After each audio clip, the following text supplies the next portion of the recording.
Bonsoir et bienvenue à toutes et à tous. Merci de nous retrouver sur le plateau de Voyage au bout de la nuit, votre émission littéraire sur D8. Alors, j'espère que vous allez bien ce soir et que vous êtes prêts parce qu'on va partir en mer. Voilà, on va prendre un bateau et on va s'en aller tranquillement sur l'île de Guernsey. Mais si vous voyez cette île, elle est entre l'Angleterre et la France, et il y a Jersey et Guernesey, et Victor Hugo, en 1866, eh bien, il a publié un roman qui s'appelle Les Travailleurs de la mer et qui est dédié à cette île de Guernesey, et vous allez voir, c'est très très beau. Alors si vous avez manqué le début, pas de panique puisque j'ai commencé le roman il y a une émission à peine et pour l'instant il ne se passe rien. Il y a évidemment de magnifiques descriptions puisque le roman est dédié à l'île. Pour l'instant on s'attache à regarder la mer, les rochers, la végétation, les gens et à comprendre un petit peu les habitudes de cette île. On n'est pas encore rentré dans le cœur vraiment de l'histoire et l'intrigue, donc c'est pour ça, si vous avez manqué le début, aucun problème, vous pouvez rattraper l'émission tout de suite. Par contre, si vous aimez vraiment tout commencer dans l'ordre, je vous invite à aller voir les replays. Pour ça, vous allez sur le site internet de l'émission, c'est-à-dire Voyage au bout de la nuit sur le site de D8 et vous avez tous les replays et vous pouvez comme ça rattraper le moment manqué. Je vous invite également à participer grâce au hashtag VBN. Oui, vous pouvez participer puisque cette émission existe aussi grâce à vous et que vous êtes de plus en plus nombreux à la regarder et à nous envoyer des commentaires. Eh bien, continuez à le faire grâce au hashtag VBN qui s'affiche ici en bas de votre écran pour Voyage au bout de la nuit. Voilà, on est présent sur tous les réseaux sociaux. Je m'arrête de parler, je prends mon bouquin et je continue là où je me suis arrêtée tout à l'heure, c'est-à-dire au chapitre 8 qui s'intitule Saint-Pierre-Port. Alors Saint-Pierre-Port, c'est, vous ne le savez peut-être pas, la capitale, entre guillemets, de Guernesey, c'est la ville principale. Et pour l'instant, Victor Hugo nous fait une description absolument magnifique de tout ce qui se passe et on est au moment de notre lecture dans une église. Voilà. Allez, je reprends et on parle un petit peu des gens. C'est parti. Je redresse juste un petit peu mon micro parce que sinon, vous n'allez pas m'entendre. Voilà. Et c'est parti, je me plonge dans la lecture. Bonne lecture à vous. Bon voyage. Il y a un théâtre. Une porte bâtarde donnant sur un corridor dans une rue déserte, telle est l'entrée. L'intérieur se rapproche du style d'architecture adopté pour les greniers à foin. Satan n'a pas de pompe et il est mal logé. Le théâtre a pour vis-à-vis la prison, autre logis du même individu. Sur la colline au nord, au Castle Carey, solécisme, il faudrait dire Carey Castle, il existe une précieuse collection de tableaux, la plupart espagnols. Alors public, ce serait un musée. Dans certaines maisons aristocratiques subsistent des spécimens curieux de ce carrelage peint de Hollande dont est tapissée la cheminée du Tsar Pierre à Sardam et de ces magnifiques teintures de faïence, dites en Portugal azulejos, produits d'un grand art, la faïencerie ancienne, ressuscitée aujourd'hui, plus admirable que jamais, grâce à des initiateurs comme le docteur Lassalle, et à des fabriques comme Première et à des potiers peintres comme Deck et Devers. La chaussée d'Antin de Jersey se nomme Rouge Bouillon, le faubourg Saint-Germain de Jersey se nomme Les Roets. Mais il fait les comparaisons avec Paris. Les belles rues correctes y abondent, toutes coupées de jardins. Il y a à Saint-Pierre-Port autant d'arbres que de toits, plus de nids que de maisons, et plus de bruit d'oiseaux que de bruit de voitures. Les Roets ont la grande apparence patricienne des quartiers humains et hautains de Londres, et sont blancs et propres.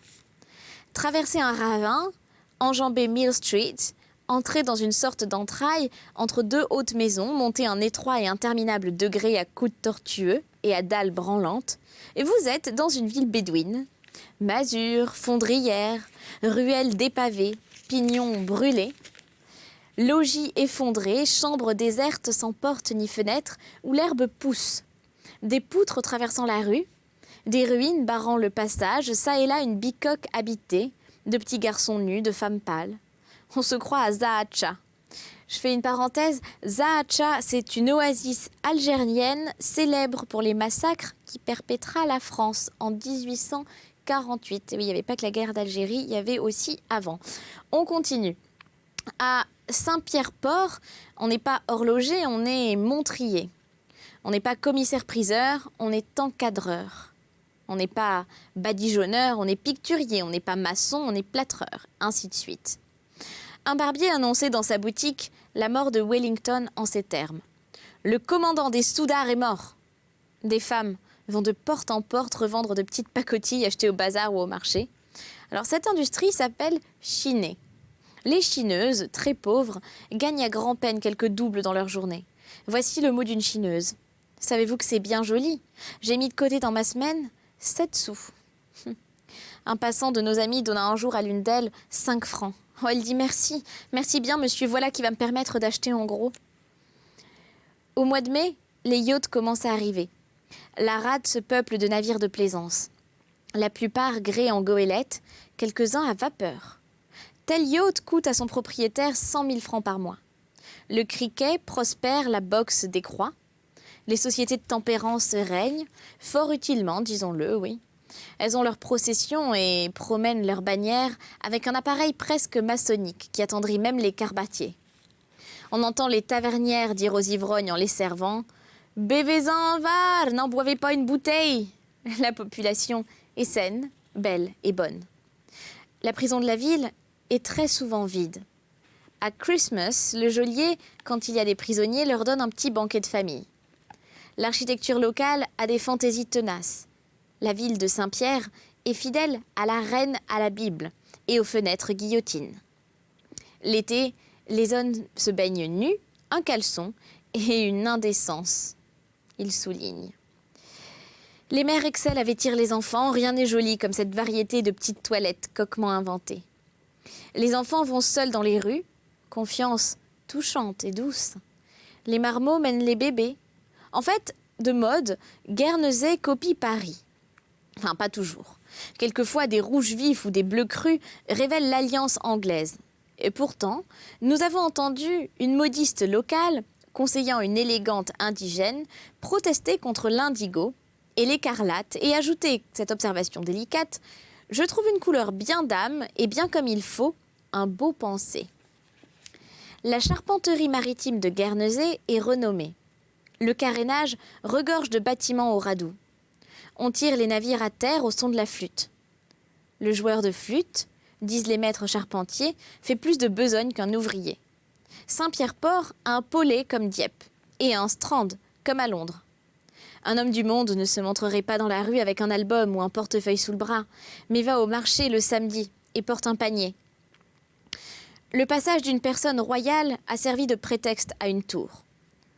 On enterre dans la ville. La rue du Collège longe et côtoie à droite et à gauche 2 cimetières. Une tombe de février 1610 fait partie d'un mur. La ville est traversée en tous sens par des haquets chargés de barils de bière ou de sacs de charbon de terre. Le promeneur peut lire encore ça et là d'autres annonces. Ici, on continue à prêter un joli taureau comme par le passé. Ici, on donne le plus haut prix pour chic, plomb, verre, os. À vendre de nouvelles pommes de terre, rognonnes de choix. À vendre rame à pois, quelques tonnes d'avoine pour chaff, un service complet de portes englissées pour un salon, comme aussi un cochon gras. Ferme de Montplaisir, Saint-Jacques. À vendre de bons sous-bas dernière battue, des carottes jaunes par le sang et une bonne seringue française. S'adresser au moulin de l'échelle Saint-André. Défense d'habiller du poisson et de déposer des encombriers. À vendre, un âne donnant lait, etc., etc. Chapitre 9. Jersey, Aurigny, Surque. Les îles de la Manche sont des morceaux de France tombés dans la mer et ramassés par l'Angleterre. De là, une nationalité complexe. Les Jerseyais et les Guernesiais ne sont certainement pas anglais sans le vouloir, mais ils sont français sans le savoir. S'ils le savent, ils tiennent à l'oublier. Cela se voit un peu aux Français qu'ils parlent. L'archipel est fait de 4 îles. 2 grandes, Jersey et Guernesey, et 2 petites, Aurigny et Surques. Sans compter les îlots, Orthac, les Casquets, Herm, Jethou, etc. Les îlots et les écueils dans cette vieille Gaule sont volontiers qualifiés hou. Aurigny à Burhou, Sercq à Brecqhou, Guernesey à Lilhou, et Jethou, Jersey et les Écréhous, vous avez compris. Il y a l'île de Chouzey, l'écueil choua, ce remarquable radical de la langue primitive ou, se prononce partout oul, huée, ur, ourque, our, hurlement, hulotte, chouette, doux, chouan. Il nous fait mieux que le petit Larousse, là, hein, Victor. Alors, il transperce dans les deux mots qui expriment l'indéfini, unda et undé. Il est dans les deux mots qui expriment le doute, ou et ou accent. Sercq est la moitié d'Aurigny, Aurigny est le quart de Guernesey, Guernesey est les 2/3 de Jersey. Toute l'île de Jersey est exactement grande comme la ville de Londres. Il faudrait pour faire la France 2100 Jersey. Au calcul de Charassin, excellent agronome pratique, la France, si elle est cultivée comme Jersey, pourrait nourrir 270 millions d'hommes, toute l'Europe. Des 4 îles, Sercq, la plus petite et la plus belle. Jersey, la plus grande et la plus jolie. Guernesey, sauvage et riante, participent des deux. Il existe à Sercq une mine d'argent, oui, inexploitée, à cause de la faiblesse du rendement. Jersey a 56 000 habitants, Guernesey 30 000, évidemment ça a dû changer depuis. Aurigny 4 500, Sercq 600, Lihou, un seul. Eh oui, en fait, on n'habite pas sur Lihou, je refais une parenthèse, il y a un seul habitant parce qu'il s'agit juste du gardien de l'île, voilà. De l'une de ces îles à l'autre, d'Aurigny à Guernesey et de Guernesey à Jersey, il y a l'enjambée d'une botte de 7 lieues. Le bras de mer s'appelle entre Guernesey et Herm, le petit Ruau, et entre Herm et Sercq, le grand Ruau. La pointe de France la plus proche est le cap Flamanville. De Guernesey, on entend le canon de Cherbourg, et de Cherbourg, on entend le tonnerre de Guernesey. Les orages sur l'archipel de la Manche, nous l'avons dit, sont terribles. Les archipels sont les pays du vent. Entre chaque île, il y a un corridor qui fait souffler. Loi mauvaise pour la mer et bonne pour la terre. Le vent emporte les miasmes et apporte les naufrages. Cette loi est sur les Channel Islands comme sur les autres archipels. Le choléra a glissé sur Jersey et Guernsey. Il y eut pourtant à Guernesey au Moyen-Âge une si furieuse épidémie qu'un baillif brûla les archives pour détruire la peste. On nomme volontiers ces îles en France îles anglaises et en Angleterre îles normandes. Les îles de la Manche battent monnaie, de cuivre seulement. Une voie romaine encore visible menait de Coutances à Jersey. C'est en 709, nous l'avons dit, que l'océan a arraché Jersey à la France. 12 paroisses furent englouties. Des familles actuellement vivantes en Normandie ont encore la seigneurie de ces paroisses. Leur droit divin est sous l'eau. Oui, cela arrive au droit divin. Chapitre 10, Histoire, légende, religion. Les 6 paroisses primitives de Guernesey appartenaient à un seul seigneur, Néel, vicomte de Cotentin, vaincu à la bataille des Dunes en 1047. En ce temps-là, au dire de Dumarec, il y avait dans les îles de la Manche un volcan. La date des 12 paroisses de Jersey est inscrite dans le livre noir de la cathédrale de Coutances. Le sire de Bricbec s'intitulait baron de Guernesey.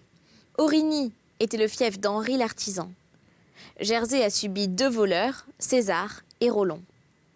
Haro est un cri au duc, à moins qu'il ne vienne du saxon haran, crier. Le cri haro se répète 3 fois, à genoux, sur la grande route, et tout travail cesse dans le lieu où le cri a été poussé jusqu'à ce que justice ait été rendue. Avant Rollon, duc des Normands, il y avait eu sur l'archipel Salomon, roi des Bretons. De là, beaucoup de Normandie à Jersey et beaucoup de Bretagne à Guernesey. La nature y répercute l'histoire.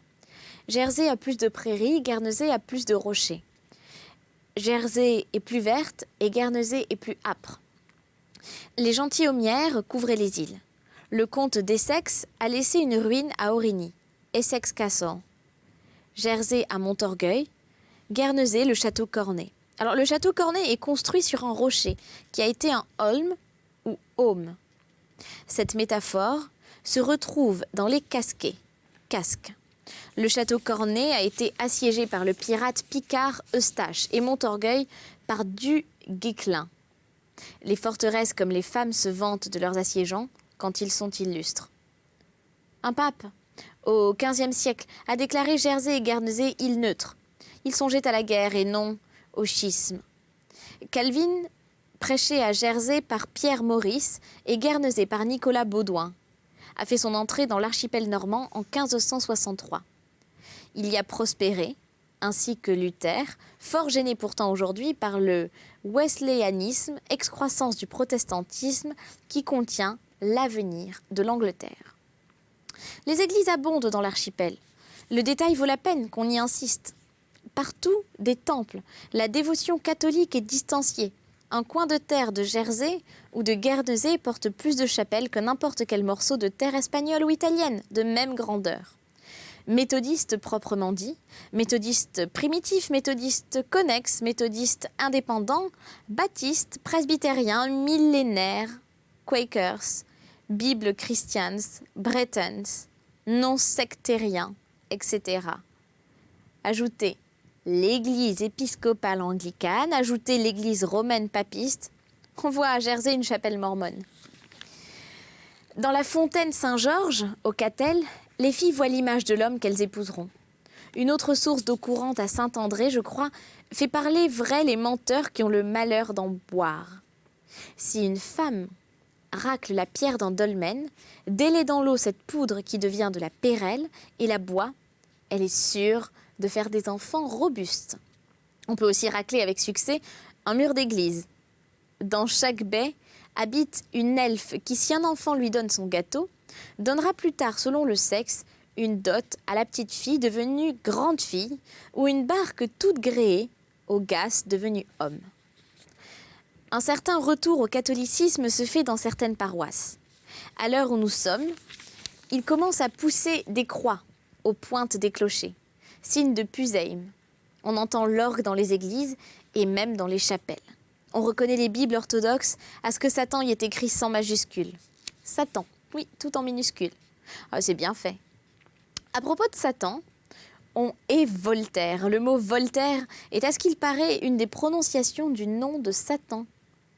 Quand il s'agit de Voltaire, toutes les dissidences se rallient. Le mormon coïncide avec l'anglican, l'accord se fait dans la colère, et toutes les sectes ne sont plus qu'une haine.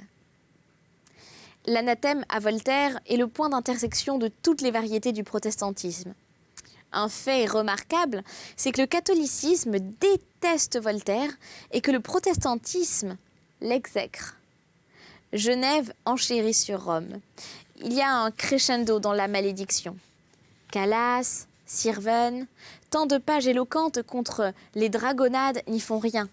Voltaire a nié le dogme, cela suffit. Il a défendu les protestants, mais il a blessé le protestantisme.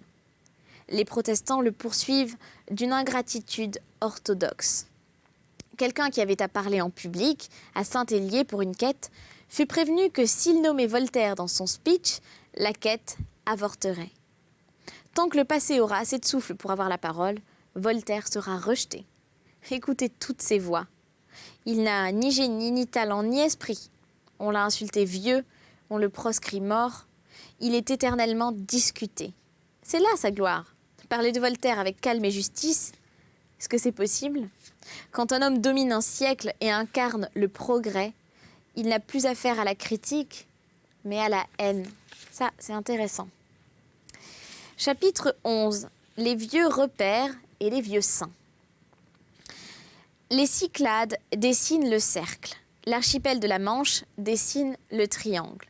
Quand on regarde sur une carte, ce qui est la vue à vol d'oiseau de l'homme, les Channel Islands, un segment de mer triangulaire, se découpent entre ces trois points culminants. Aurigny, qui marque la pointe nord, Guernesey, qui marque la pointe ouest, Jersey, qui marque la pointe sud. Chacune de ces trois îles-mers a autour d'elle ce qu'on pourrait nommer ses poussins d'îlots. Aurigny, il me semble qu'on l'a déjà dit tout ça. Alors, je reprends. Jadis, avant les temps historiques, ces îles de la Manche étaient féroces. Les premiers insulaires étaient probablement de ces hommes primitifs dont le type se retrouve au moulin Quignon. Ils vivaient une moitié de l'année de poissons et de coquillages, et l'autre moitié d'épaves. Ils ne connaissaient que 2 saisons, la saison de la pêche et la saison de naufrage. C'est ainsi que les Groenlandais appellent l'été la chasse aux rennes et l'hiver la chasse aux phoques. Une légende affirme que dans l'île des rats, de la promiscuité des lapins mâles et des rats femelles, naît le cochon d'Inde. À en croire Furetière, abbé de Chalivoix, le même qui reprochait à La Fontaine d'ignorer la différence du bois engrume et du bois marmenteau, la France a été longtemps, sans s'en apercevoir, Aurigny sur sa côte. Aurigny, en effet, ne tient dans l'histoire de Normandie qu'une place imperceptible. Rabelais, pourtant, connaissait l'archipel normand. Il nomme Herme et Sercq, qu'il appelle Sercq. Je vous rassure que telle terre existe. Excusez-moi. C'est à Sercq, qui était son sanctuaire, que Magloire composa l'hymne de la Toussaint. C'est de là encore qu'il jetait des pierres aux Saxons, dont les flottes pillardes vinrent à 2 reprises le déranger dans son oraison. L'archipel était aussi quelque peu incommodé à cette époque par l'Amawaridour cacique de la colline celte. De temps en temps, Magloire passait l'eau et allait se concerter avec le Mactierne de Guernesey, Nivou, lequel était un prophète. Ces reliques furent volées sous le règne de Nominoé, feudataire de Charles le Chauve, par les moines de Léon Lédinan. Tous ces faits sont prouvés par les bollandistes. À l'heure où nous parlons, Sercq est un fief immobilisé entre 40 tenanciers. Chapitre 12. Souvenirs ça et là. Au Moyen-Âge, bas peuple et basse monnaie étaient contigus. L'un créait l'autre. Le pauvre improvisait le sou.